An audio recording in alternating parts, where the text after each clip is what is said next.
সেমিনারের সময়সূচি, যা ধারাবাহিকতায় পঞ্চম এবং রাজধানীর বাইরে আয়োজিত চতুর্থ সেমিনার, কয়েকটি গুরুত্বপূর্ণ কারণে অত্যন্ত তাৎপর্যপূর্ণ। প্রথমত, এটি এখন পর্যন্ত এই সেমিনার সিরিজে উত্থাপিত সব ধারণা বা প্রস্তাবিত মূল ভিত্তিগুলো পর্যালোচনার একটি সুযোগ এনে দিয়েছে।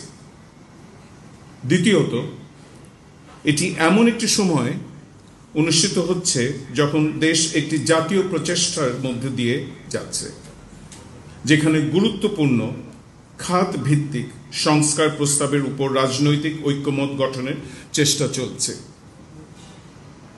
এখানে আমাদের মনে রাখতে হবে, বিচার বিভাগ সেপ্টেম্বর 2024 থেকে সংস্কার কার্যক্রমের ক্ষেত্রে একটি অগ্রগামী ভূমিকা পালন করছে, যা সর্বোচ্চ আদালতের নেতৃত্বে বাস্তবায়িত হয়েছে।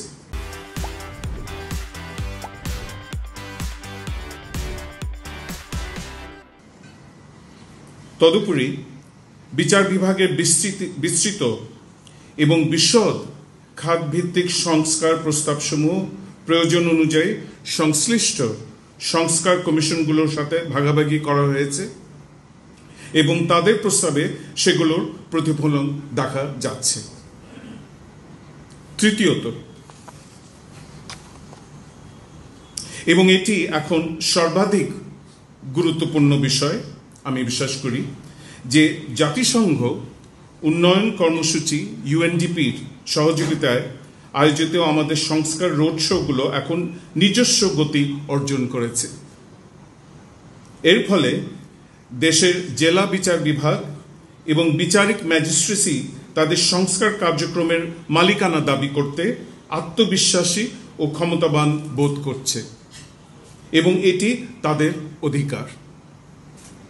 এর একটি উৎকৃষ্ট উদাহরণ হচ্ছে 2025 সালের 10 থেকে 12 ফেব্রুয়ারির মধ্যে রাজশাহী জেলা আদালত, মেট্রোপলিটন সেশনস আদালত এবং চিফ জুডিশিয়াল ম্যাজিস্ট্রেট আদালতে হেল্পলাইন চালু হয়েছে, যা সুপ্রিম কোর্ট হেল্পলাইনের সাফল্য দ্বারা অনুপ্রাণিত হয়েছে।